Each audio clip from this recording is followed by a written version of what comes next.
Good evening. I will now call the Camp Hill Borough Council meeting to order, and would you please rise with me to pledge allegiance?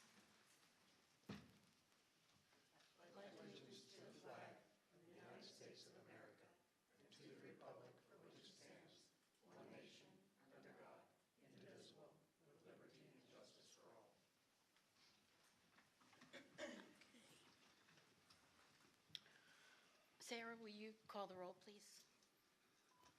Thomas Fink. Here. Michelle Forbes. Here. Rich Forsman. Here. Tim Jackson. Here. Luis Silva. Here. Kevin Mock. Here. Tia Wolf. Here. Alexandra Jackson. Okay, thank you. At this time, we'll open our first period of public comment. If you would like to make a comment, you can come to the podium and state your name and address. Please limit your comments to 3 minutes during our periods of public comment, and I will ask the solicitor to assist us in making sure that we follow the 3-minute time limit. And I'll also remind everyone that the public comment period is the time that council listens only. Those commenting should not expect that council will be able to respond to questions or have a dialogue. So, come on up. Good evening. I'm Charlie Sell from 915 Country Club Road. Thank you for the opportunity to speak tonight. I'm here to respectfully urge the council to pause and ensure that a key step is completed before moving forward with any ICE-related ordinances that are under consideration. Specifically, direct engagement with the Immigration and Customs Enforcement officials is my request. To my knowledge, there has not yet been a formal meeting between council representatives and ICE officials to discuss the operational, legal, and public safety implications of the proposed ordinance. I believe that is a critical omission. Regardless of where individuals may stand on immigration policy, this is a matter of sound governance. When considering legislation that directly affects law enforcement coordination, federal compliance, and community safety, it's essential to hear from all the impacted parties, especially the federal agency tasked with carrying out these missions.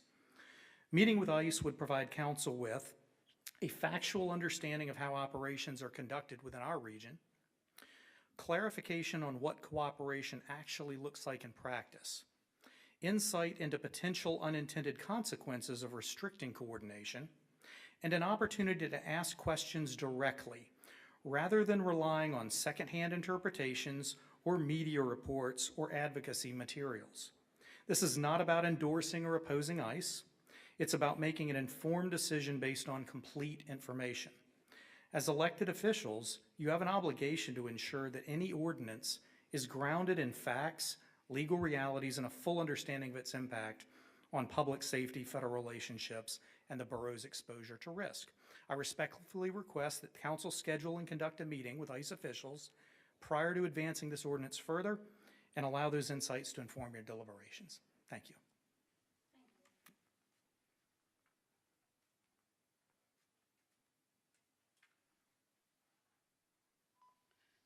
Okay, if there are no other comments, I don't have any announcements, but I would like to welcome DCHA. Come up and tell us all about you. Most of you know me. Brian Hinkle, president of DCHA. I also have Casey Corey, our treasurer. So we have part of our executive committee here tonight. We're going to keep this short. I think we plan on doing these types of presentations at least quarterly, just to keep Borough Council and the public aware of what we are doing. So we're going to try this tonight, and if you guys want to hear anything else from us, or if you want us to tweak the presentations moving forward, just let us know. We can provide whatever information, written or otherwise. So let's just start with trying to keep an eye on what 2026 holds. So we've already had Spring Fling. By all accounts, it was pretty much an overwhelming success. We actually had very nice weather this year. So one of the first years I can remember where it wasn't raining or it wasn't 40 degrees outside. So it was like I said, an overwhelming success. Watershed actually reported to Beth Taylor, I believe, that it was their busiest day they've ever had. So, you know, there's some proof that these events are actually driving some economic impact in the downtown district.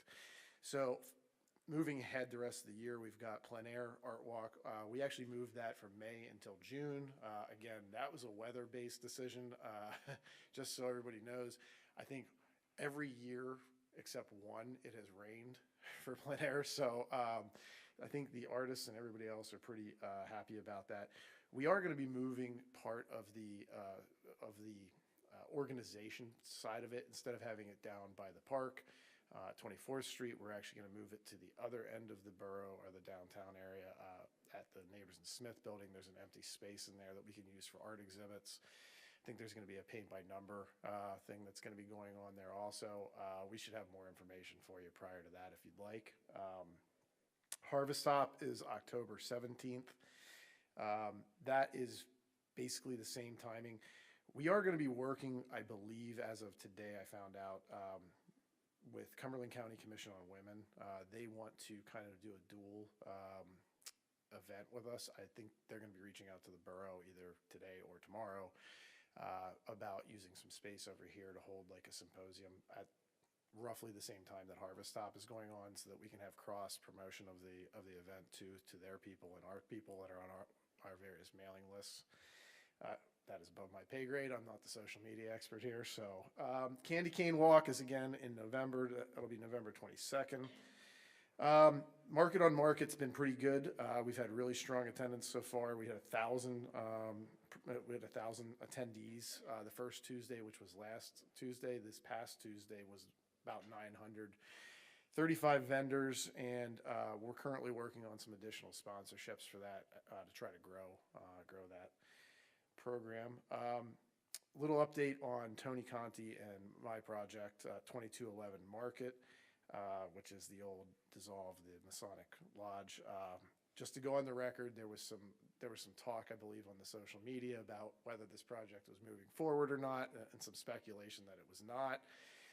It is moving forward. We had our hearing in front of the Liquor Control Board a couple of weeks, 3 weeks ago, I believe it was.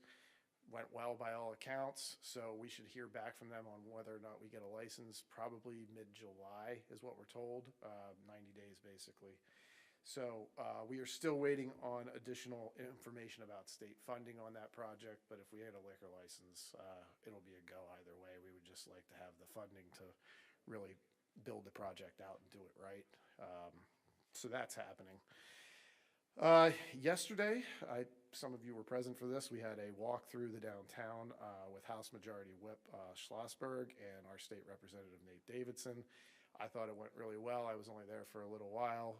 We did walk through. We showed him some of the projects that have been going on, some of the businesses. He seemed invigorated by that. So I think it showcased our strength as a downtown. We were able to tell him what we thought our vision was for the future. So he's going to be one of the people, if we're asking for state money, that's where we're going to be going. So it was a nice opportunity to get to know him. And ULI study is something that I think a lot of you are well aware of. The Urban Land Institute, State Representative Davidson helped us get $25,000 grant for that. We are currently in the process of putting together the stakeholder group, and the technical assistance panel should be finalized very soon.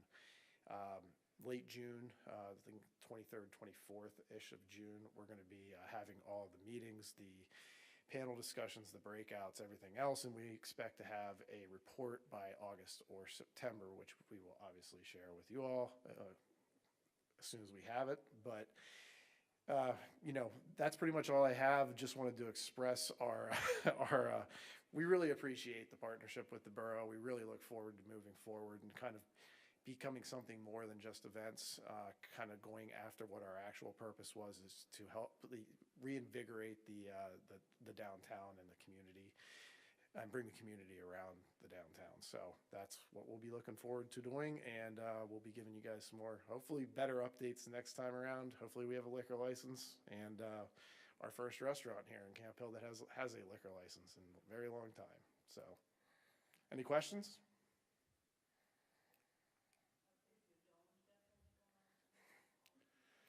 That's a good question. So from a legal standpoint, I'll put my lawyer hat on. There's a direct appeal that we can do to Cumberland County Court of Common Pleas, which we can ask a Cumberland County judge then to order them to give it to us. So I believe legally we check all the boxes, but you never know how state agencies are going to rule on these things. There's a lot more that goes into this than just the legal side. There's a lot of politics and everything else. So we're going to cross our fingers at this point. We have no way to know whether they're going to give it to us or not. I think they should, and they probably will, but if they don't, we will move forward with the appeal most likely. And if that fails, we'll try again, or we'll figure something out. The highest and best use for that building, as far as we can tell, is probably restaurant space. It's not really good for a lot of other stuff. You're not going to turn it into apartments or an office building, for sure. So we'd like to see it used for what its best use is. So, okay. Any other questions? Thanks. Yeah, we appreciate you coming, and Yeah. it's been really exciting from community and business relations and all, and since watching you guys grow and get stronger and do more things. And I think a lot of people at some time have thought that your events were borough events. So it's good to kind of put out there like, hey, no, we have this going on. So Yeah, thank you. it's been really great watching you guys. Thank you. We Thank look you. forward to still doing the events, but some of the stuff we're working on in CBR I think is very important Right. also. So we look forward to bringing some of that to council and doing some education on all these issues. And Kevin and we talk a lot, so I believe That's really good. we'll be talking a bunch more here pretty soon. Thanks. Yeah, thank you. Thank you.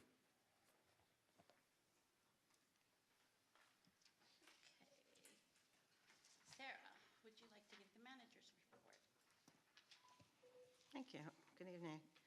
I will be in Pittsburgh from Sunday to Wednesday next week.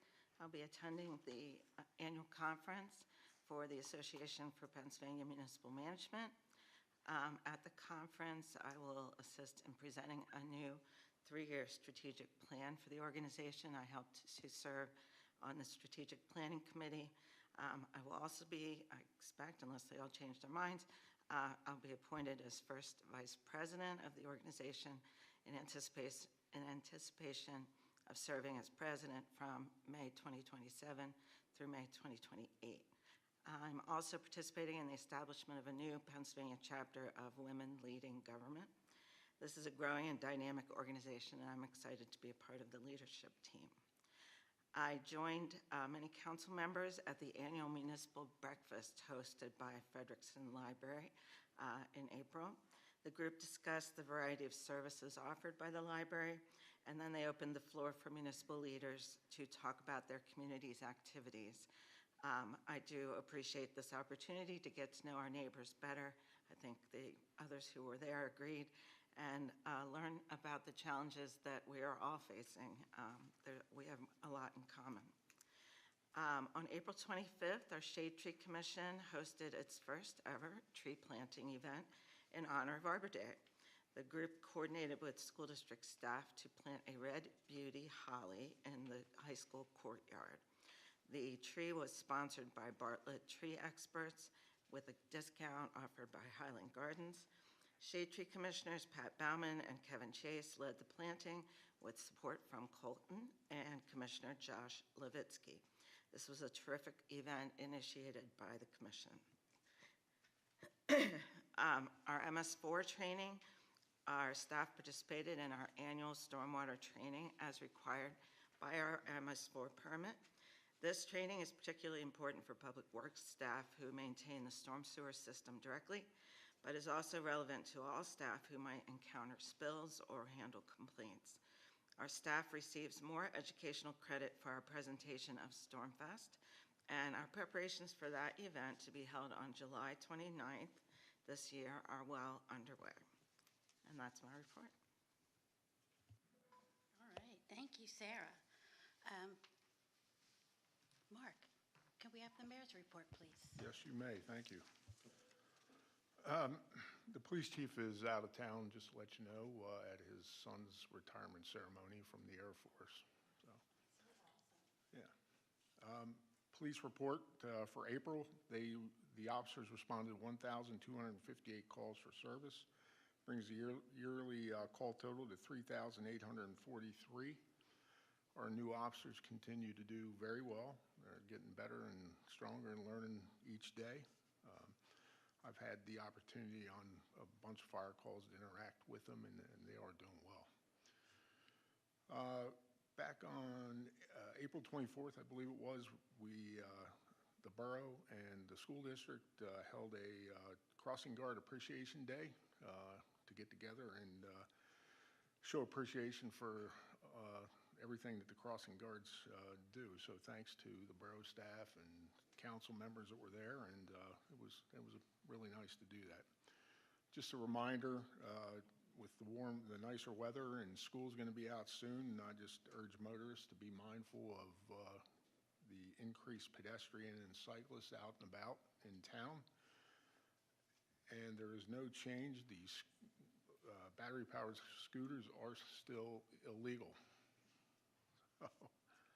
Fire department, in April, we ran 34 calls. We spent 72 man-hours on those calls. We received a grant from the state fire commissioner's office in the amount of just over $14,000. We applied for that grant for new battery-powered equipment. We got a bunch of it, and we're very grateful, and we appreciate that to get that. And so each of the 3 pieces of fire apparatus that we have was pretty well fully equipped with new battery-powered tools.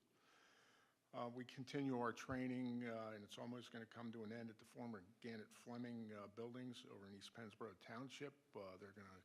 It's been great to have that. Those buildings are going to be coming down here real soon.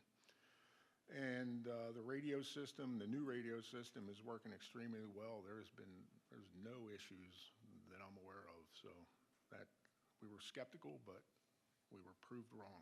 So that's my report. Thank you. Thank you, Mark. Mike, could you give us the engineer's report, please? Certainly.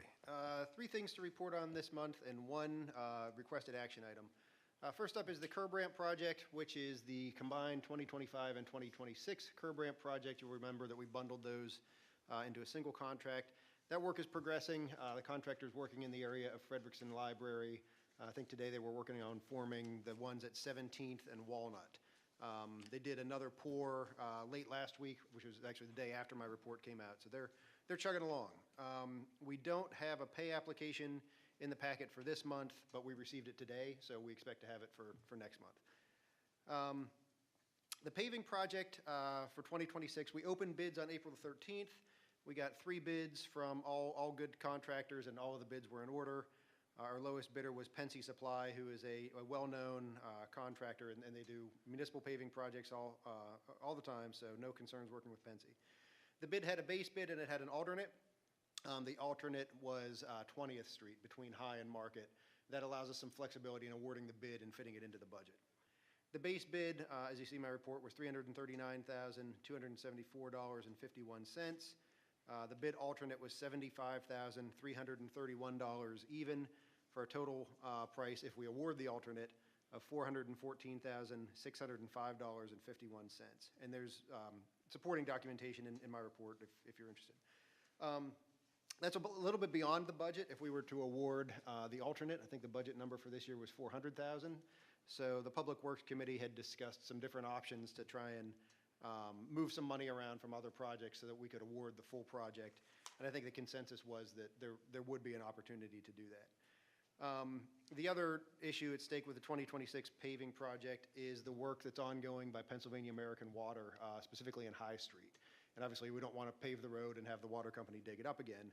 So as soon as we award the contract, we'd like to issue a change order to the contractor to delay the work on High Street until Pennsylvania American is done.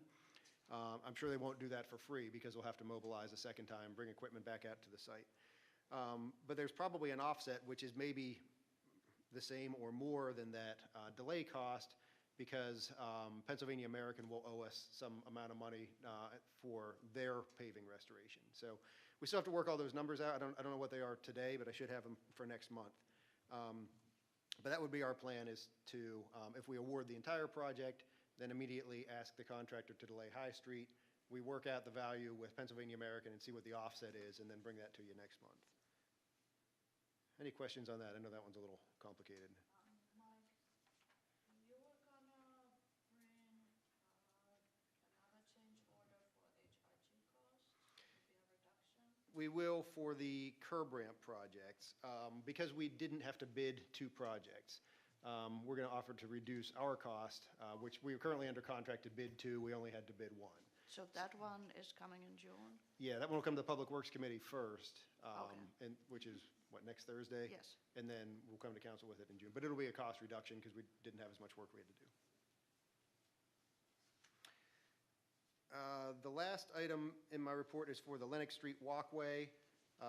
The Public Works Committee had discussed a lot of different options on the best way to implement a sidewalk along Lennox Street. And after weighing a lot of the pros and cons and the costs and benefits, ultimately kind of came back around to doing what we had in the grant application, which is a sidewalk on the north side. The real issue there is that the cost is significantly less because a third of that sidewalk already exists along the Bridge Club. And to do something on the south side, we would have had to find another source of funding. So we are going to present a proposal to advance that project to the Public Works Committee at their meeting this month, and then if they agree to it, we would bring it to council next month. I think in the meantime, we'll also continue to look for other grant opportunities to maybe have sidewalk on both sides of Lennox Street. But I think for the time being, the idea was, let's not let great get in the way of good. Let's implement the project that we have funded, and we'll keep looking for that next project. So I did say that I had one action item. That was back at the, I forgot to mention, the paving project. The request would be to award the 2026 paving project to Pensy Supply with the bid alternate in the amount of $414,605.51. And that's everything for my report. Thank you. No questions? Okay, so next is the consent agenda. Could I have a motion and a second to approve the consent agenda? So moved.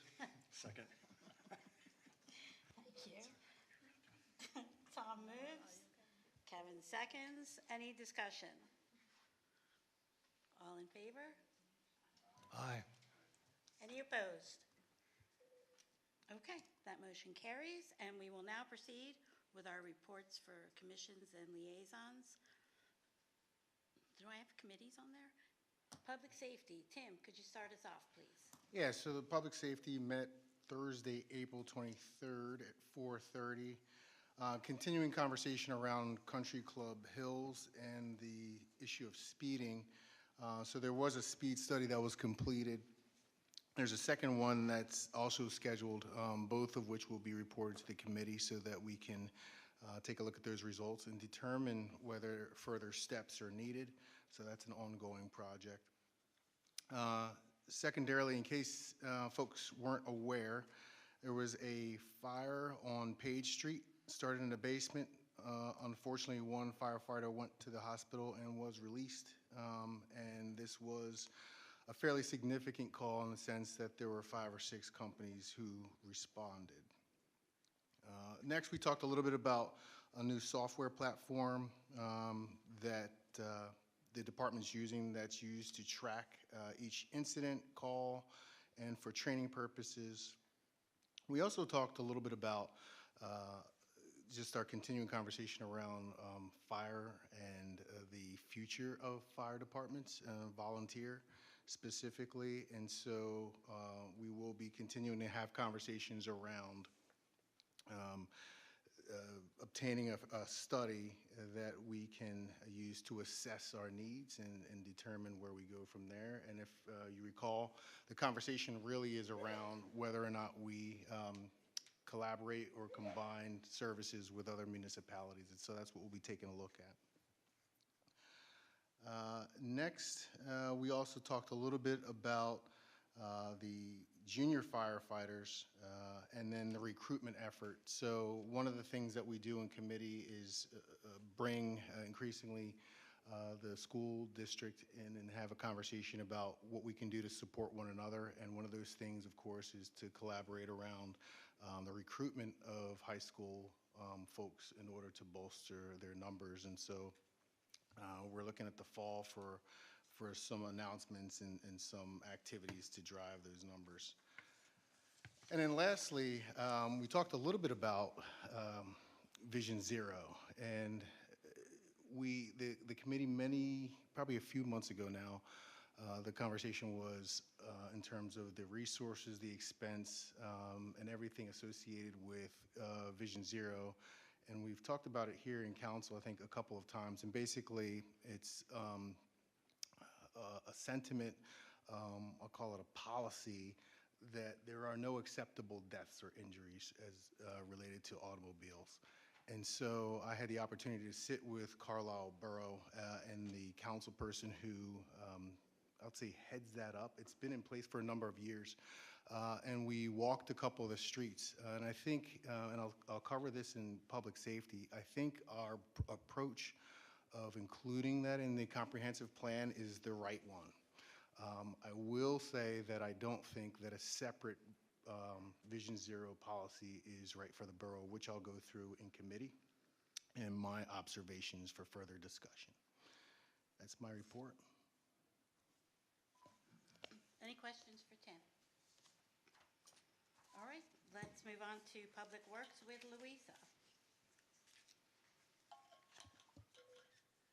Okay, Public Works met on April 16th, and Mike already went over everything. So we have one action item that is to award the 2026 paving project to Pensy Supply for $4,414 and something thousand, which is 14,000 over budget, which we are hoping to save primarily from the change order that we're waiting for from HRG. So the one thing that Mike didn't mention is that we're planning to have an open house for the Lennox Street project. We just need to plan it and announce it. And that's all I have for Public Works. Any questions for Louisa? Okay, then we'll just move right along to Community and Business Relations. Kevin, take the floor. Great, thanks. And thanks, Brian, for your presentation. And I think you covered pretty much my entire report tonight, so appreciate that. So hopefully we'll keep this short. So at our last Community and Business Relations meeting on April 21st, we had a presentation from Sharon Schwab, who is the Executive Director of the Dauphin-Cumberland County Office of Community Options, Inc. And Community Options is an organization that works with disadvantaged disabled persons. And their mission is to try to find them housing and employment within Cumberland and Dauphin County. So Community Options, they purchased the Michael Regan building at 25th and Market Street, so they're just down the road from us. And they will be having an open house on June 2nd, and they're encouraging the public and especially council to come out to that. If you're interested, they would like everyone to RSVP. You can come see me. I have a QR code that you can scan, and it'll take you right to the RSVP. All right. You'll see in your packet, there's a downtown coordinators report. Beth has been incredibly busy with lots of different events and training for the Main Street program, which I'll talk about in a bit. One of the things that we also talked about was, I mentioned at our last council meeting that we need to sign our MOU with DCHA, which will happen at our June meeting. We've been working through updating the MOU, including one of the options was to take out Beth's job description from it and rearrange the MOU, update some of the language, and I think Tim was working with DCHA, and I guess you'll present some information for us for your liaison report.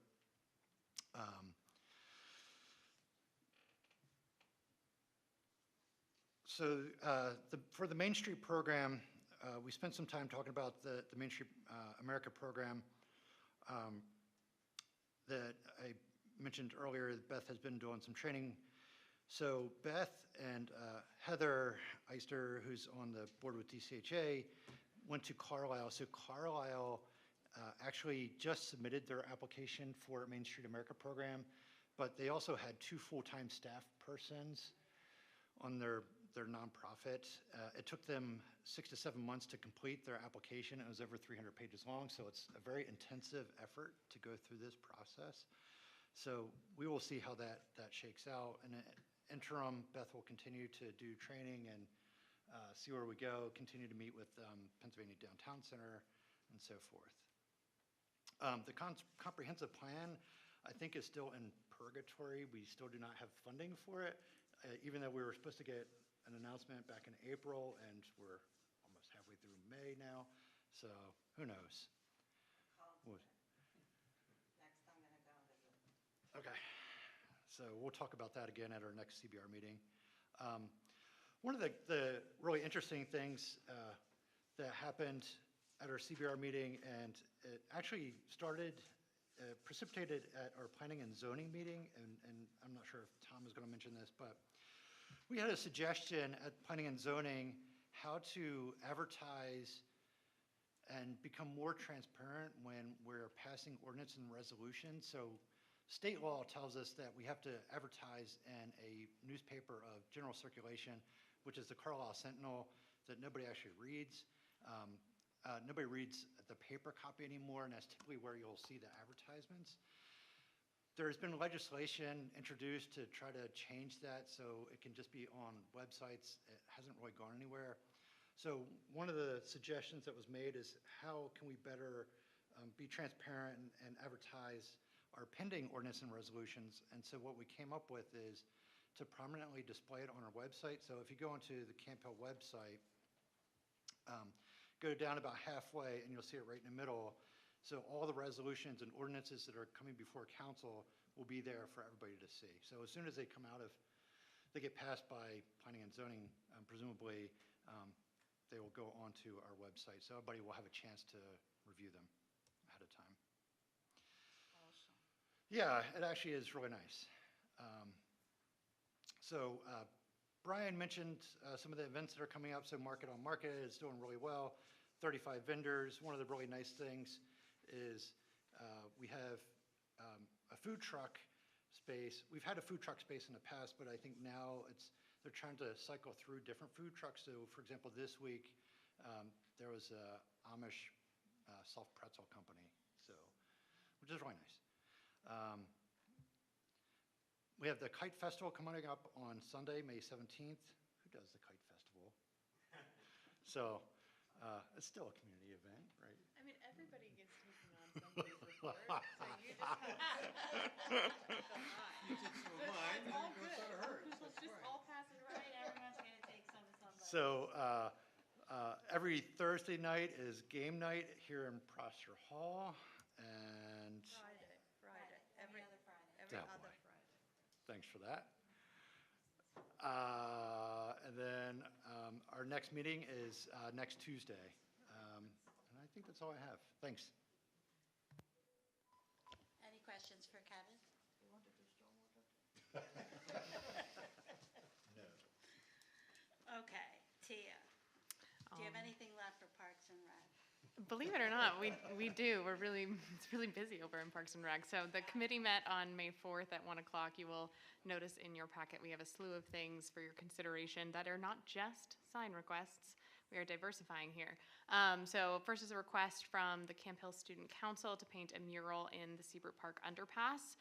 A drawing of the proposed artwork is included in your packet for review. We really like it. It's beautiful, and are excited to have that potentially painted.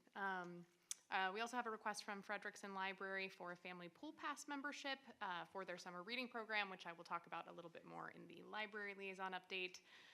We also have a request from the Camp Hill High School football team for signs in borough parks, there it is, to promote a football camp that they are running. We also received a request from Camp Hill United Methodist Church for a letter of support for an application to the Cumberland County Land Partnership Grant. These funds would be used to replace some failing playground equipment.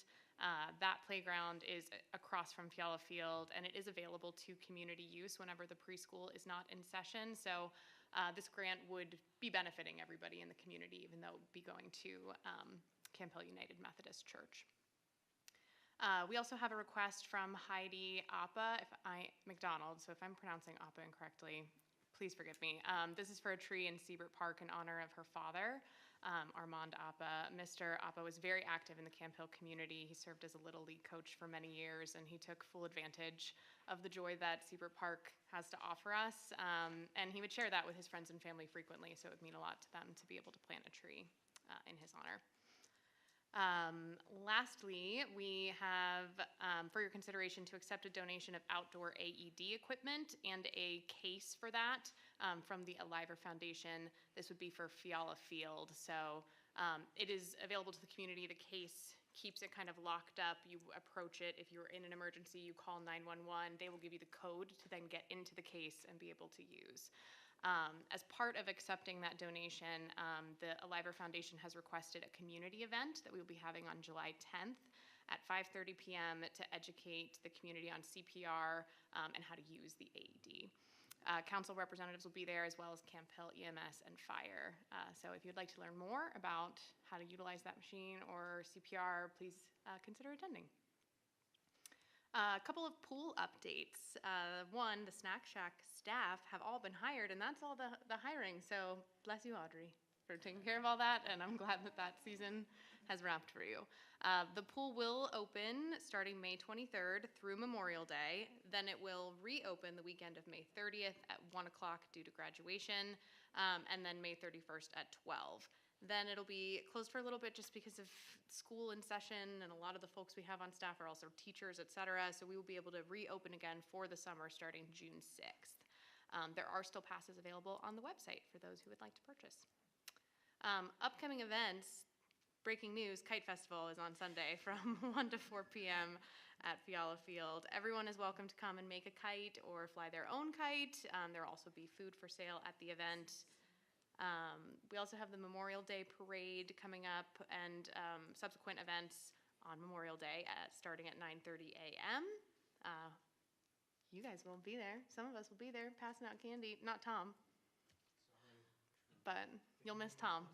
But the rest of us maybe will be there.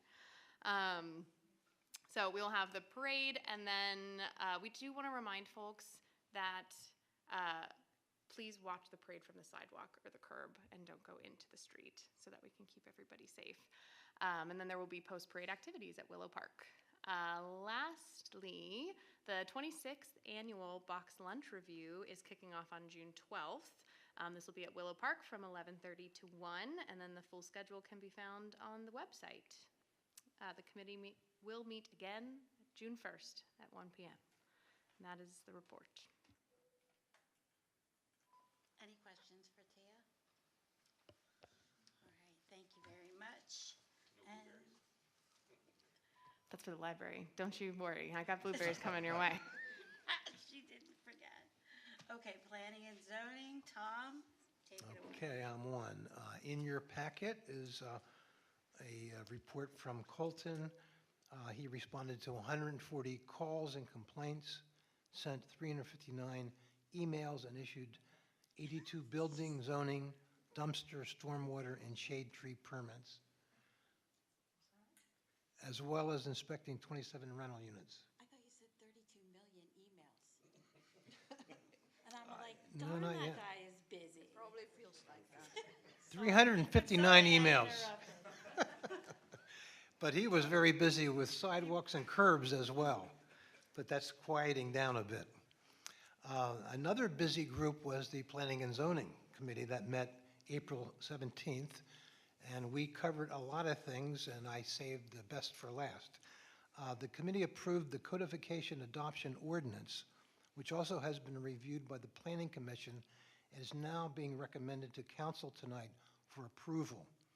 As Sarah has pointed out to me, it's a living document that can be revised and as needed and certainly will be over time. What the project did was update the code, and it eliminated redundancies and contradictions. So we're going to recommend that that's voted on tonight. Number two, we had a brief discussion about EV chargers, how to make them more available. We talked about the Verge and et cetera, and that's a big topic that we bumped to consideration within the comprehensive plan. But the committee does want to start paying attention to EVs making chargers available to the community. Third, we approved a resolution which we are presenting to council tonight supporting the Community Choice Aggregation CCA program. I've talked about that before. The resolution has no obligations associated with it. It simply provides another community in Pennsylvania in favor of a system that would allow local communities to band together to purchase cheaper, non-fossil fuel energy. This type of program has been in effect for over 20 years. It started in Massachusetts and now involves a total of 8 states. Overall, an estimated 6% reduction has been achieved in energy costs, which over time amounts to something, especially for businesses. We would be one of 8 communities supporting the program and would be referenced as part of an appeal of the PUC's recent rejection of this program. We're recommending that council vote to approve the resolution, which is in your packet. Interestingly, I had a meeting with a number of supporters of this program in Patty Kim just yesterday in an attempt to garner legislative support. And May 20th, I think, we're also going to meet with Nate Davidson. So if the PUC appeal doesn't work, we'd like the legislators to proceed with something, because it's a program in which nobody loses. It just makes cheap energy more available, allows communities to band together. So we'd like you to approve that resolution tonight. Fourth, we talked briefly about data center issues, and we know all the issues that come with that. And we've been advised that we need an ordinance specifying where a data center could go, which doesn't mean that they'll necessarily go there. We can have other restrictions. But if we don't specify where a data center can go, they can come in and pick any place they want. They could buy the shopping center and put one in there. Now, it's not likely. There's not a good water source. But still, a wise thing to get together, and Lee is working on that for us, and we may talk a little bit more about that on Friday. We had another brief discussion about the anti-discrimination ordinance that was recommended by our Human Relations Commission. It's been out for advertisement, and we're recommending that we vote on that tonight. The committee is supporting the adoption of this ordinance because it presents, as we've previously presented, prevents discrimination based on English language, competency, citizenship status, or immigration status. Tonight, we're also supporting the appointment of Bridget Landy Curie, a well-qualified environmental attorney, as an alternative member to the Camp Hill Borough Zoning Hearing Board. She comes highly recommended by our solicitor, who knows her, and as well as our borough manager, who all favor her appointment. And finally, we discussed and we are not hurrying this. I have been encouraged to push this along, and we're taking our time because we want to consider all input from staff, et cetera, from the police, from the mayor, and so on. We discussed what I've come to see as a controversial addition to the ordinance that I kind of pushed, that would restrict our police from notifying ICE if, in the course of a minor enforcement action, like a traffic stop, a request from ICE pops up on the patrol car computer asking to be notified. So ICE, and that would pop up not in the event of a major crime, but just suspected illegal residents in the U.S. And that request is not legally binding. Police don't have to do that. What our approach is all about is separating functions, local from federal. But we've been presented with an argument from the police chief and the mayor that if we don't let police report a request or call ICE, that consists of looking the other way from some illegality, even though it's a minor one, being in the country illegally. So the chief argued that this would constitute a violation of the code and runs counter to the ethos of the police. The ordinance that we've been kind of putting together carves out legitimate roles for the police: safety, traffic control, crowd control. We just don't want them to take part in the extraction, certainly, and in this case with the phone call, in reporting somebody who may be in the country illegally or maybe not, because ICE hasn't been 100% correct on some of those identifications. But anyway, the point made by the chief and the mayor deserves consideration, and we intend to do that. We're going to discuss that more on Friday. If the mayor and the police chief have an objection, you pay attention to it. Doesn't mean we agree with it, but we're going to discuss it, and we'll see where all this goes. But we are taking our time. There's not a big press at this point in time, but we do want to get something that clarifies the role of our police versus what a federal police force might do. But anyway, if anyone's interested, Friday, 8:15 in this building. And the other comment I would make that once again, this validates my old saw that from the outside things seem simple, and once you dive in, they get very complicated, even with local government. Finally, at the meeting last time, we had a lot of public comments, pro and anti. We appreciate that input. We want that input, both sides. We just ask that people do it in a civil and respectful manner. So we're going to have fun on Friday as well. We'll see where it goes. That's my report. Any questions? Quick question on EVs. I read in the minutes that it wasn't a priority right now. It sounds like it's going to be something to be considered for the comprehensive plan. Right. What's the holdup? Meaning, are you looking at it from a comprehensive plan standpoint in the placement of the chargers, or? Like everything else is complicated.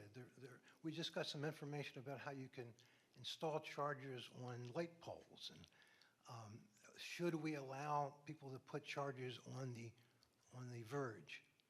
And that's kind of controversial. There's pros and cons on that, how they handle that. So it's not a simple matter of just saying, oh, go ahead, and we also are looking at what the borough can do to maybe provide our own charger that people could drive up to and use. But it's difficult. Is there a charge? Is there a money associated charge in using a charger, et cetera, if we offer one publicly?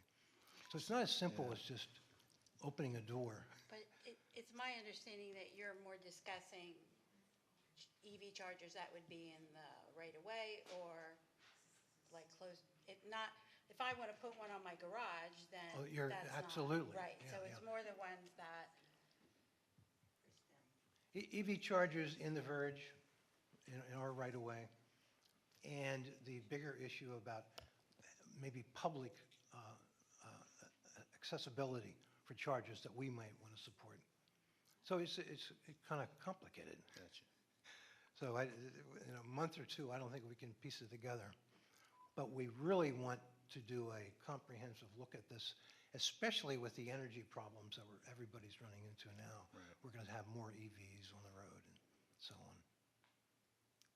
If I could add, interestingly, the Sustainability Committee is starting work on the Charging Smart program. If you recall, we're enrolled and we're ranked in the Soul Smart program, which encourages residents and provides a framework for residents to use solar power on their buildings. The Charging Smart program gives guidance to municipalities to create an overarching vision for how EVs can be regulated and promoted and encouraged, and how that can happen in a community. So I was literally this afternoon looking at the Charging Smart guidelines. It's very lengthy, like what we had to do with Soul Smart, but not that we are looking to check boxes, but it does give you some structure as where to start. So the Sustainability Committee is actually going to be talking about that tomorrow. And I like your push to make things happen, but they just take time. $5 per gallon gas. Tom, I have a question about the codification ordinance. So, reading through the Planning Commission's minutes, it seemed that they had very extensive comments on the codification ordinance. How does that affect our vote tonight, and how do we? I want to turn that over to Sarah. Or Lee. So the planning commissions are generally recommending bodies. Frankly, if they give you recommendations you don't like, you can ignore them. There's a bit of an oddity with why this even went to the planning commission.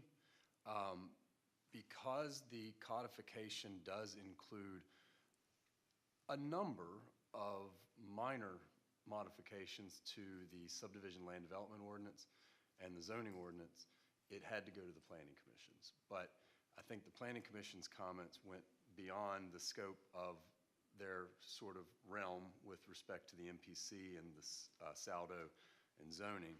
And I think the other aspect is we'd like to get this adopted because it's easier to make changes to codified ordinances than vice versa. So some of those things we can look at after we get the codification adopted.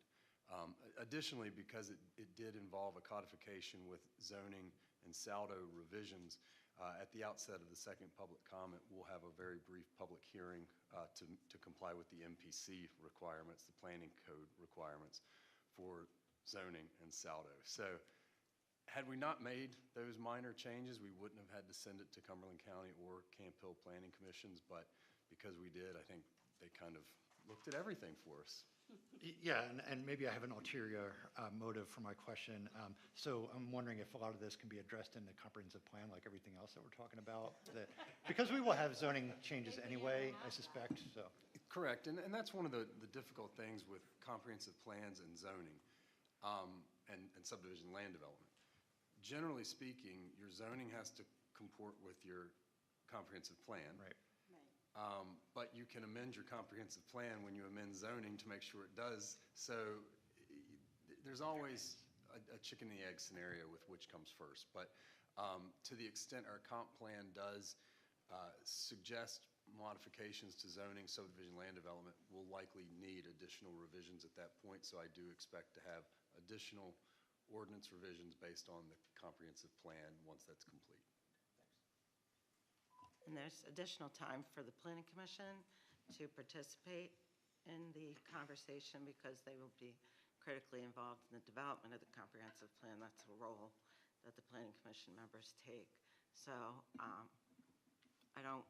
they had obviously done a very careful reading of the codified ordinances, so we don't want to circumvent the input that they provided, but we can pass this codification and continue to address the concerns that they brought up, whether they're related to planning and zoning or not. We can just keep talking about it and updating the codified ordinances as needed. So it doesn't mean that we're not going to address their questions, but they just put them out there and council can look at them moving forward, is staff's recommendation.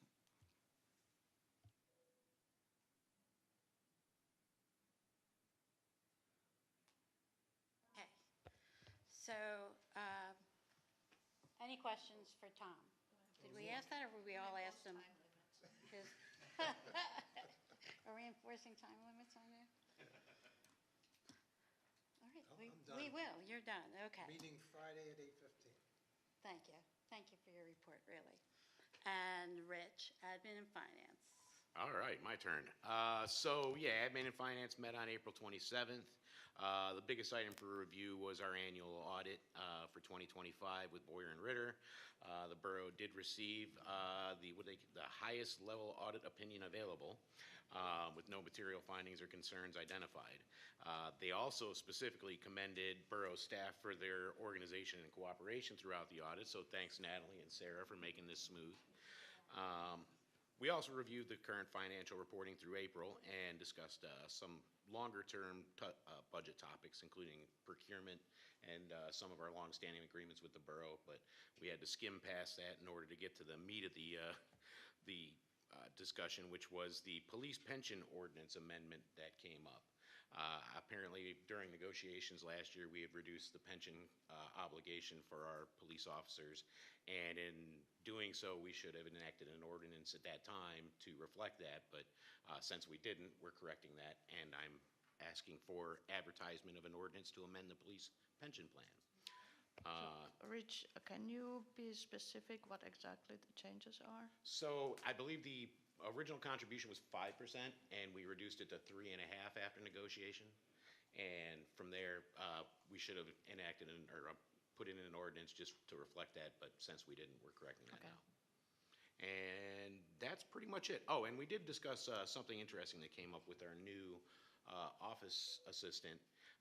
The idea of potentially allowing for tuition reimbursement here at the borough for folks who want to pursue and further their education here in local government. And I think that's an interesting initiative and something we're probably going to explore here in coming months. And I think that's it for me. Any questions? Beautiful. Thank you very much, Rich. And we will go to Borough School District Liaison, Tim Jackson. The meeting was held on April 22nd in the admin building, and there's a few, I'd say, pretty major developments, one of which, probably one of the more important ones, was in terms of emergency management. We have a newly appointed emergency management coordinator and a deputy emergency management coordinator. I believe this is our first deputy in that role? No? Okay. Gotcha. So now those roles are fully staffed. We have a tabletop exercise that we typically do. The next one scheduled for this fall. I don't know if we have a date for that at this point, or no? Okay, gotcha. Secondarily, there's a discussion around Bike Camp Hill and the group talking about different ways to increase the safety of Camp Hill youth. The district had proposed a partnership approach with bike certification, bike riding safety, and other curriculum to occur in the summer using PennDOT's curriculum. And I wasn't at this meeting, but my guess is some of what precipitated this was the e-scooters, if I had to guess, which Chief's not there. I have personally observed fewer. I don't know what the numbers say, but I think what we've done so far has had an impact. So we'll continue to drive that initiative. Next, the group discussed receiving the grants for the Oliver Foundation for that AED, which was discussed earlier, to be mounted outside of Fiala Field. Stormfest will be held in a couple of months, July 29th. And there is a new mass communication system that the district has implemented. The only note there is that community members who do not have children currently in the district would need to provide their contact information in order to get those notifications. That's my report. Thanks. I was going to say, I'll add that. I was at the meeting, and the conversation was because a member of Bike Camp Hill went to the school district to try and find ways to improve bike safety and all of that, right? And also mentioned at the meeting, I don't know if you guys remember, was to try and find a way that we could have a more vibrant alliance even, because we do a lot of things together, and because the school district encompasses all of the borough, that they felt that we could also come up with, I'm not going to mention his slogan for us, but to come up with,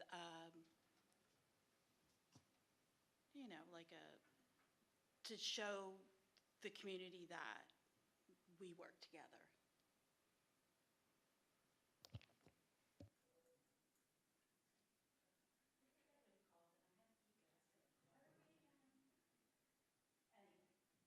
Sorry. All right. The Stormwater Authority met on April 14th and yesterday. And we talked a little bit about students offering car washes. It's a popular fundraising thing, but it's really not such a great idea, because the only place where you should wash your car is in a commercial car wash where the water gets collected, or somewhere where the water gets caught by grass and filtered. Because if you wash your car, or if you have some high school students wash your car on the street with detergent, and then all that polluted water runs into the storm drain, it goes completely unfiltered into the nearest water body. So that's really not a good idea. It constitutes an illegal discharge. Then we talked at length about all the proposed projects that the Stormwater Authority is planning. So I have these wonderful printouts that if you want to look at, you can come to me later. So the project that's on top of the list, for which we have some grant funding, is to construct a parallel stormwater pipe in Harvard Avenue that is between, I think this is halfway between South 28th and 29th Street and Deanhurst. So it would be an additional pipe to increase our stormwater capacity. So instead of replacing the existing pipe, we're just adding a second pipe. So that increases our capacity in that section and prepares us for increasing capacity further upstream. And this project is already partially funded with a grant, and we are now proceeding into design. The other projects we talked about, we do not have funding yet, and they're all still in the planning phase, and all of these projects would require 2 years from notice to proceed, but we need to talk about them and plan and discuss how we are going to raise the money. So one very, very, probably the most important project is Chestnut Street drainage improvements on Chestnut between 30th and 25th. The pipes there are in very bad shape, And so it's not a question of if, but a question of when those pipe collapse. That's going to have a big impact on the road. That will then trigger a road collapse, traffic, and potential water damage of surrounding properties. So this is really an important project that we need to do. The estimated cost is 4.2 million, but it needs to be done. Then the next project that can only be started after the Harvard Avenue parallel pipe is completed, that would be what we call a Harvard culvert bottleneck that is upstream from that. It's affecting the Braemar Harvard flooding area, and that would be rerouting of pipes and upgrading of pipes. That is estimated at a cost of 4.1 million. And the last one would be an upstream storage in a parking lot at Trindle Road, which would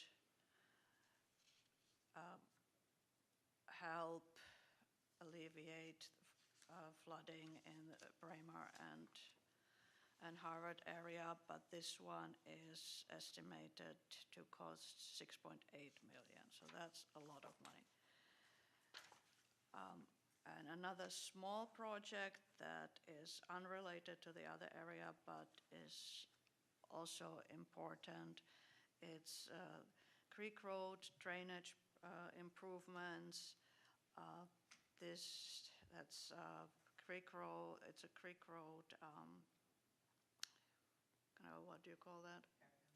Hairpin curve at the Conrad Gwinnett Creek near Seabird Park,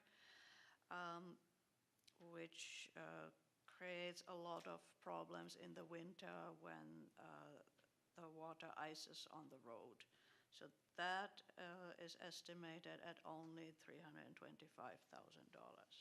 So that's something that we could get started on if we find the money. We did apply for grant funding for that project, but we didn't get it. So all of these projects are important, and the Stormwater Authority will discuss how they will finance them, which most likely will involve raising of stormwater fees. And that's all I have for Stormwater Authority. Questions? I do have one. So when you talked about the first one, the parallel, is that what we usually call the Deanhurst culvert? No, Or is that a different? Deanhurst is here, and it brings water into the Deanhurst culvert. So it's under Harvard Avenue. Deanhurst culvert is really big, it's under Deanhurst. Okay, thanks. Yeah. All right. Any questions for Louisa? Yeah, right, makes your head spin that amount of money. Next, we have Alex, our council member. So, in school news, on Monday at the school board meeting, a bunch of new coaches were introduced. So we started meeting for fall sports. That's really exciting, starting that up. The boys tennis team won districts for the first time in almost 60 years. So that's really exciting. The high school band and chorus did a week-long Disney trip a week and a half ago. So that was really exciting. They spent a week exploring all the parks and performing twice. Keystone testing began this week within the school, and AP testing finishes this week. And that's all I got. That's so sad, all that testing. Okay, thank you very much, Alex. And Tom, sustainability. Yes, the Sustainability Committee, I could say the same to you, by the way. The Sustainability Committee met April 9th. The group is really big on this concept of a sustainability coordinator, us hiring someone. And to that end, John Dernbach has set up consultations with a number of communities. So we've talked in Zoom conversations with Allentown, Doylestown, Easton, and Bethlehem, all the sustainability coordinators, a very strong case can be made for such a position that sometimes is folded into public works or part of planning and zoning. The rub, of course, is that it costs money. The salaries ranged from $50,000 to about $75,000 a year. And then with benefits, you're talking about $100,000. So, where do we get that money? Now, in these discussions with these people, I've been looking at how does a sustainability coordinator save money for the borough and the residents, and they do save money, and especially with what's going on right now, I think a stronger case could be made. Also, it's possible to get grants, et cetera, but these idealistic sustainability committee members are pushing ahead on this, and I'm trying to find out a way that it would make some sense for it to be practical. But we'll see where this goes. Full-time, part-time, yeah, we'll see. But a case needs to be made that we could pay for it. So we'll see where that goes, as I said. The committee continues to support CCA, the Community Choice Aggregation Plan, which I've talked about already. And along these lines, the committee wondered if it was possible for the Pennsylvania State Association of Boroughs to formally support such the CCA plan, and it was suggested, would council be willing to put together a resolution to encourage that to occur? And we'll be talking about that in the future. Yeah. Pardon? It's on we have it on our agenda. Well, no, this is for us to support PSAB, to support the CCA. Yeah, it's a multiple level thing. But yeah, we're going to vote on our own ordinance tonight. John Dernbach has been pushing consultation with local, as I said, local legislators. We met yesterday with Patty Kim. We're going to meet soon with Nate Davidson. Other members are talking to local universities and colleges. They're really trying to gather support, garner support for the CCA effort. Sarah noted that the federally funded EV charging program has been reinstated following a successful lawsuit, and the borough now will be looking at various curbside charging accommodation options, which we've talked about already. The borough is also pursuing, as Sarah talked about, charging smart certification. Sarah noted that the borough has achieved bike-friendly recognition. Is there a plaque someplace on that? A sticker, okay. And where is it? In your, okay, good.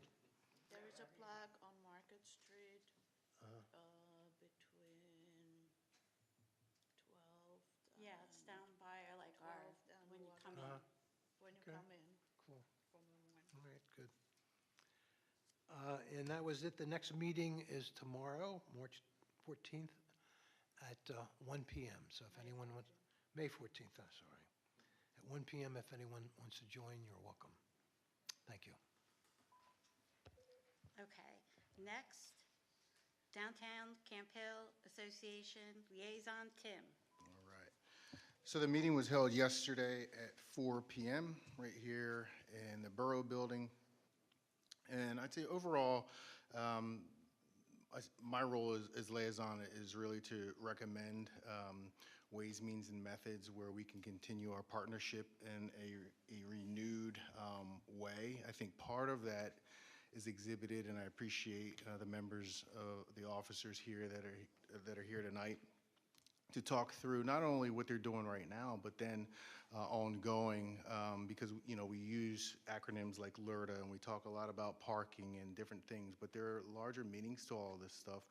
And I think until folks understand, there's more than the harvest hop and spring fling, which are all critically important, especially given some of the successes that our businesses have seen as a result. Imagine if we amplify that, right? So there are community impacts, there are housing impacts, there are business impacts, And I think the CHA has the ability to not only help the borough, but then alternatively, the borough has the opportunity to help DCHA. And so I see my role to help facilitate some of that along with CBR and their continued engagement here tonight and going forward.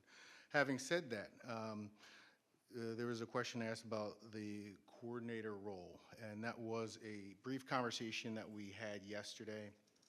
And we had determined a month or two that the description is open-ended, the MOU is open-ended, so we have the ability to adjust it at any time. So as we look forward, whether it's in July, to recalibrate what we see that role being, especially with regard to the expanded role, we might be taking a look at, I'll call it, for that role and for the borough. And I'd ask for the officers here tonight if you guys could start with a draft for council to consider. I think the opposite, the reverse of that might not work, as council is not nearly as close to that position as you. And then we can work out what that looks like between the borough and DCHA. The ULI study was talked a little bit about today as well. Some funding was provided, and I was given the opportunity, and I plan on taking advantage of the opportunity of being interviewed for that study. And by extension of my role, I would also pass that along to anyone on council who would like to be interviewed as well, particularly CBR council members. The date is June 24th, and there's 3 or 4 different timeframes that can be considered. If you'd like to be interviewed, reach out to Beth, and she can work through her contact there to add you to that invitation as well. Talked a little bit about the vendors market on market. Great start to the year, between 34, 35 vendors. Doing well, a lot of engagement. Obviously, more is better, but I think that's where some of the partnership, as we dig deeper into the opportunities, we can continue to have those kinds of successes. Part of that comes by way of the messaging. The messaging, I think, is really twofold. One, it is talking strategically about what they can do in settings like this. The other is letting people within the borough understand what DCHA does. And so the association did vote and approve for website development, which will be much more expanded than they currently have on today's website. So if you think about it, it's my understanding that there's going to be a continued presence on the borough's website, but then separately there will be a lot more extended content. And then lastly, just another plug for the Spring Fling Watershed. Great day. Let's see if we can do more. Any questions for us? I'll say us because I'm counting CBR in here too. All right, thanks. Any questions for Tim? All right, next, Tia. I did. Frederickson Library Board, sorry. No, you're all good. I did prepare a poem about blueberries, but I will skip it because of the storm outside, so I'll spare you. But the blueberry sale is continuing on. So you can continue to purchase your blueberries through July 7th. Pickup will be July 14th. The summer reading/learning program for the library kicks off on June 1st, and that ends on August 15th. The theme this year is Unearth a Story. It's very like dinosaur and fossil digging themed, which looks super fun. There is a kickoff event that is going to be happening on Thursday, June 11th. It will include children's activities where kiddos can dig for fossils and dino bones from 4 to 6 p.m. There will be food trucks there from 4:30 to 8, and then a concert that will take place from 7 p.m. to 8:15. So if you have children that you would like to enroll in the program or attend the event, you can find more information on the Frederickson website. That's what I've got. Thank you, Tia. Anyone have questions? All right, and then briefly, I'll update you on Capcom. I'll skip a lot of the stuff because it is raining. Is it thunder and lightning and all too? Okay. First of all, there was a shout out for Lester for his hospitality for the borough, for you guys guys having the first quarterly flagger training. They have them 4 times a year. They're going to have all kinds of other trainings, and they hope that we will all pay attention and hopefully attend. With the county reports, Gary Eichelberger talked again about the P25 radio and that they are not finding any issues either. So they're all very happy about that. They talked about the economic development grants that are available for municipal facilities. There was a lot of talk about data centers through almost every one of the attendees were talking about how they've been impacted. And the recommendation from our commissioner, Gary Eichelberger, Cumberland County Commissioner Eichelberger, was that we need to all discuss things with each other so that people that already have the information can share it rather than us all trying to work on things ourselves. He's very concerned about power being used for them and right away. So it's a big thing going on everywhere, I think, and then the more we can discuss things with others, the better. And other than that, we meet again on Monday, if you guys can believe it. That's my report for them and hearing. Okay. Let's have a hearing. Okay, now is the duly advertised time and place for the meeting for the Borough Council of Camp Hill to receive public comment regarding the portions of the code adoption ordinance related to the zoning ordinance and subdivision land development ordinance.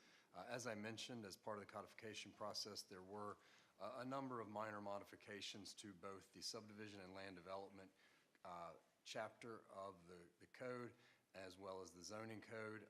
With respect to the subdivision land development provisions, they were almost exclusively corrections of typos in the prior version of the subdivision land development ordinance. With respect to the zoning, there were some definitional changes, some minor modifications to front setbacks in certain districts that were minor, and then additional typos and corrections to a parking table. So at this time, we'll entertain any comment from the public related to the zoning and subdivision land development provisions found within the code adoption ordinance. Seeing none, any questions from council? Seeing none, we'll adjourn the world's shortest public hearing and move along to public comment.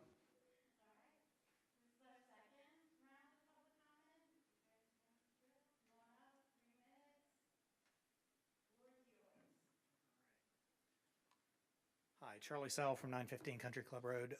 First, Mr. Jackson, thank you for your sustained support on the issues about speeding on Country Club Road. I'll say anecdotally, it's getting worse again, although we have seen police enforcement on Country Club Road. That's been a great sign. For some reason, the speeds just seem to be going up, and we're really interested in seeing the data. So thank you for the studies that you championed on that. Really appreciate it. For a stormwater perspective, regarding the, looking at fundraisers for car washes, we may be aiming at the wrong culprit. In a borough of our size, one good rainstorm can wash pounds of nutrients from lawn fertilizer into the system, while a one-day car wash is contributing more like a rounding error by comparison. Now, there are some pollutants that are at play, so I recognize that that's an issue, but respectfully, if we're trying to protect water quality under our MS4 obligations, we should probably focus on ongoing sources, not the kids with sponges on a Saturday. And then, Tom, thank you for your thoughtful work on the ice-related ordinance. I appreciate the challenge that it is to get, people on a very contentious issue together, and I know you've done a yeoman's job of getting it done and finding the balance, so thank you for that. I think the only other thing that I'd add to getting the input from the mayor and the police department is I want to foot stomp my view that it is critical to engage with a representative from ICE, like from York, PA, just to get their perspective and to share what we're considering doing. If we don't do that, it just has this appearance of we ignored an opportunity to talk to the very federal organization that we're most impacting. And it just, that's just a bad look. I don't think it would fundamentally change anything either way, but it might be putting a human face to an ICE agent who can answer some of the questions about what does it really look like when you have an interaction. So just I implore the group to consider just having a conversation with someone from ICE. Thank you so much.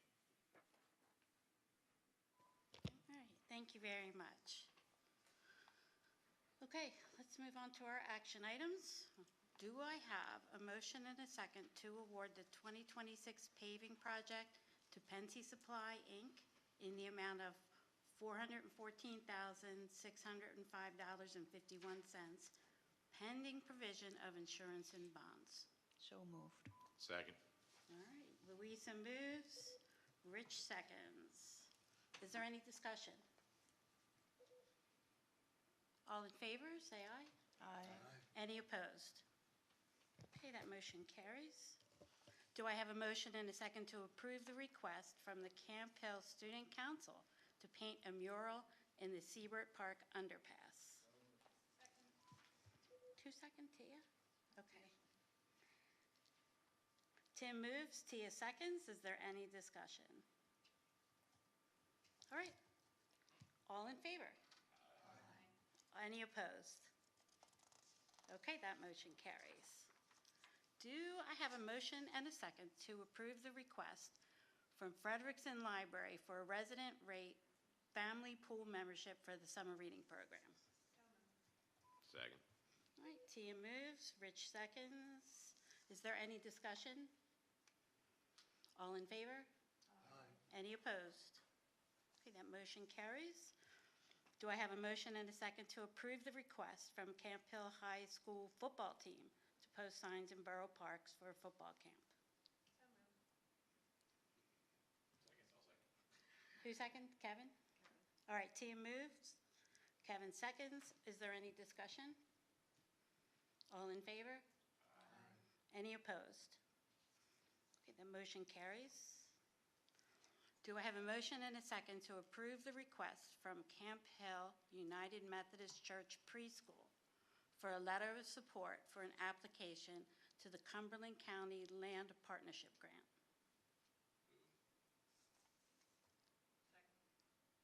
Was that you, Tia, second? Thank you. All right, Rich moved, Tia seconds. Is there any discussion?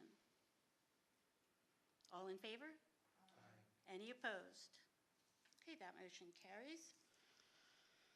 Do I have a motion and a second to approve the request from Heidi McDonald for a tree in honor of Armand Appa in Seabird Park? Kevin moves. Second. Louisa seconds.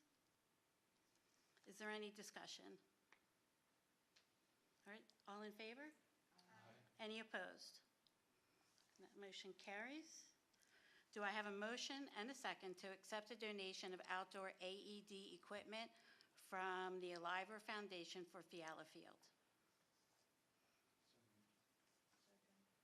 Okay, Kevin moves, Louisa seconds. Any discussion?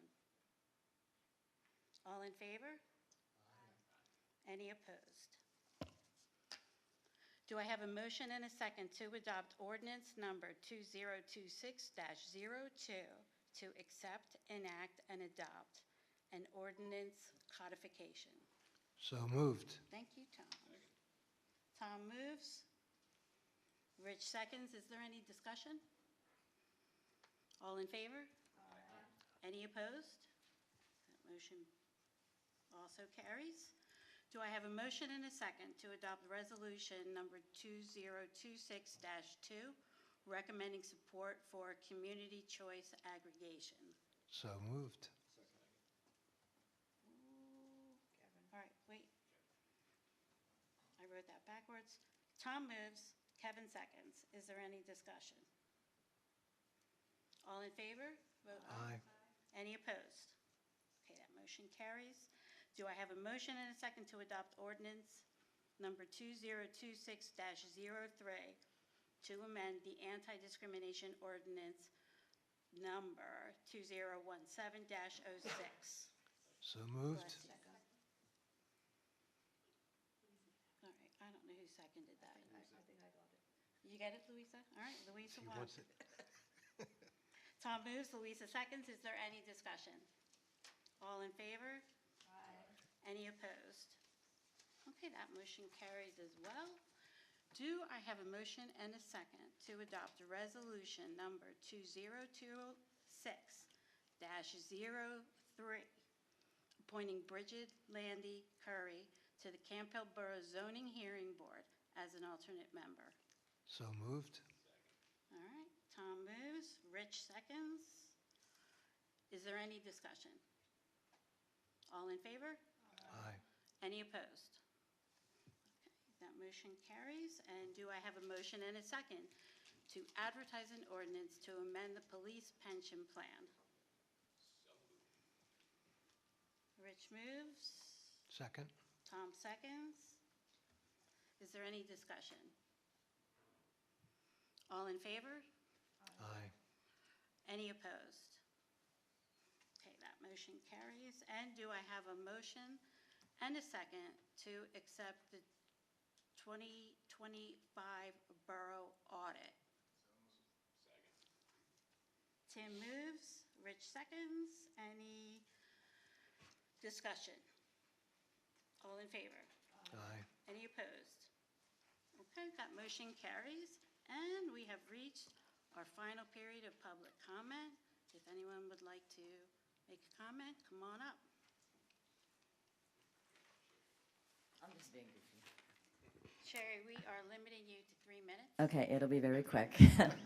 Sherry Bowman, 498 North 25th Street. I have 2 mentions and wishes.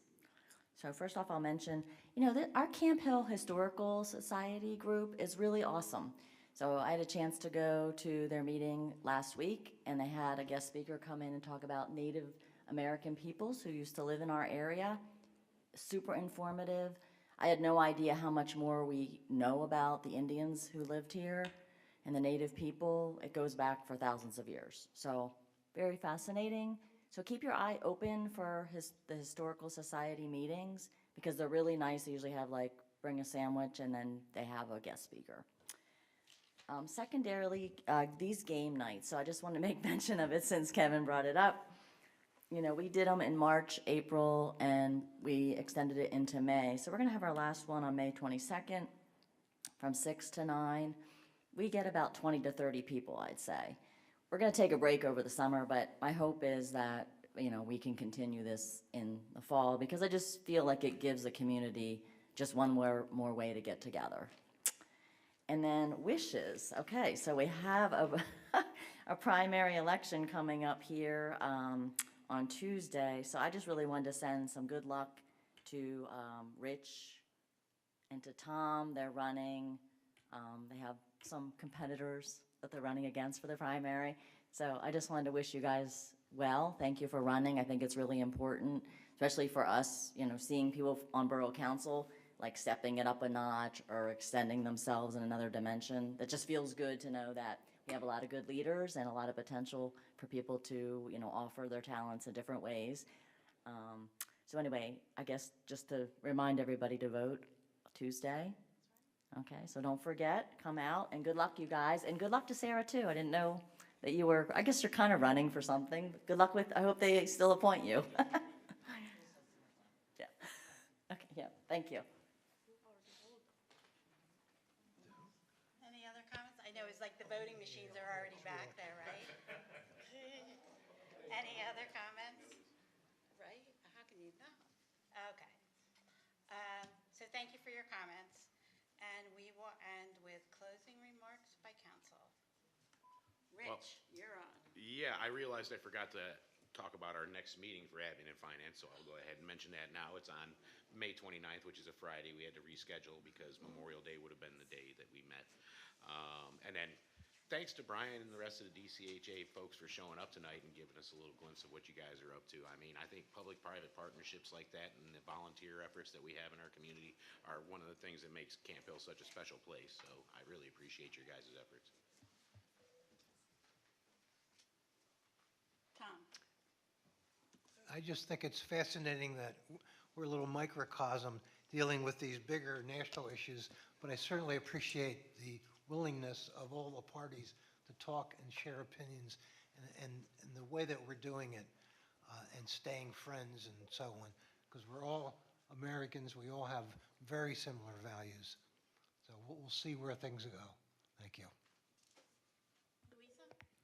I want to thank Sherry Bowman and CBR for suggesting to advertise our ordinances on the website. I feel we should have done this ages ago, but I'm glad we've finally done it. It's really useful, and I hope that a lot of people will inform themselves and see what we are proposing, and then they can come and offer public comment based on what's advertised.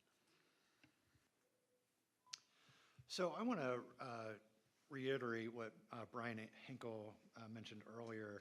Yesterday, we had a walk around downtown with our representative, Nate Davidson, but also with Representative Schlossberg from Lehigh Valley. So Representative Schlossberg he's the whip for the Democratic Party, so he's third in charge in the House, which is incredibly significant to have both of them in our community, to walk around downtown, to see the issues that we're dealing with, to see all the progress that we've made. It just shows all the work that we've put into the community, shows all the work that DCHA has put into the community. It highlights the effort that council has made and borough staff. So thank you to everybody involved. Two quick things. One, I just want to extend gratitude to Audrey around the AED equipment. Originally, Audrey kind of came across the Aliver Foundation at a conference that she was at and had talked to them about getting this case because another organization was going to source the AED equipment to go inside of it. So it was already like Audrey kind of finding that opportunity, and then that AED equipment fell through with the other organization, and when she called to talk to the Aliver Foundation, the opportunity surfaced for them to also supply that equipment. So that wouldn't have happened without Audrey, so thank you for making those connections and always finding ways to better yourself in the community. The second thing is I just appreciate planning and zoning kind of discussing the data center topic. I think there's a conception or a notion in the community that because we don't have a lot of land, we're not going to be impacted by this at all.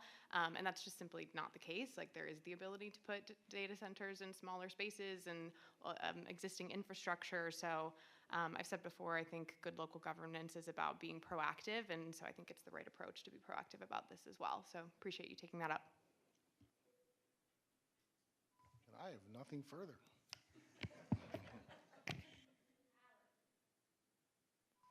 On behalf of Student Council, I just want to say thank you. We're very excited to get the mural started, so we're hoping to start that this weekend. So thank you, guys. Bless you. So, am I right that by this time, our next meeting, you'll have graduated?